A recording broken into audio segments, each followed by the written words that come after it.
my anonymity was taken away from me. Period. You know, like I didn't have that choice of whether I was going to be anonymous or not. I mean, granted, I should say, it wasn't taken away from me. I did things in my life, I'll take accountability, that resulted in me losing my anonymity. So I am very much, yes, out there telling my story. And, you know, part of my story, as I've been very vocal about, is like the 12 steps, yeah, saved my life. And for many years, that was kind of attached to me. And this is before any television or any, he's a 12-step guy. And that's not true. The 12 steps worked for me, and they continue to work for me. The thing that I think is important for other people to hear, and this might not be the hot take, is that there are other ways that I've seen people recover. And there are other groups and methodologies and ways I've seen people get sober in gyms, you know, just, but the key thing throughout all of the ways that I've seen people recover is that you got to find community. You got to do things that get you outside of yourself. You got to be connecting with other people. There's got to be a service component. You know, and those things are all things that I found in my recovery.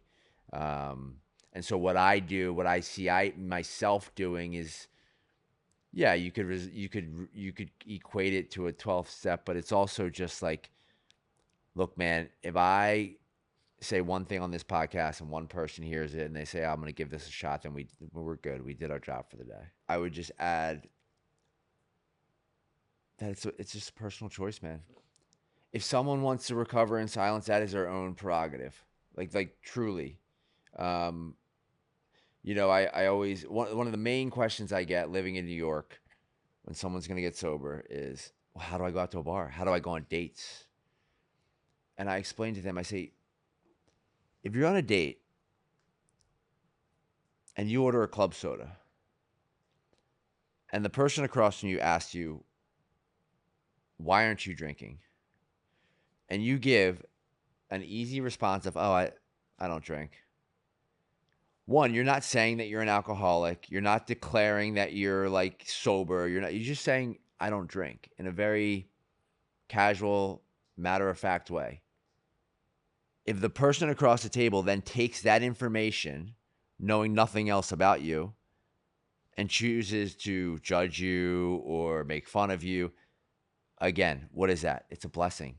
Cool, this isn't going to work then, because I don't want to be with someone that's so close-minded that when I tell them I don't drink, they immediately judge me.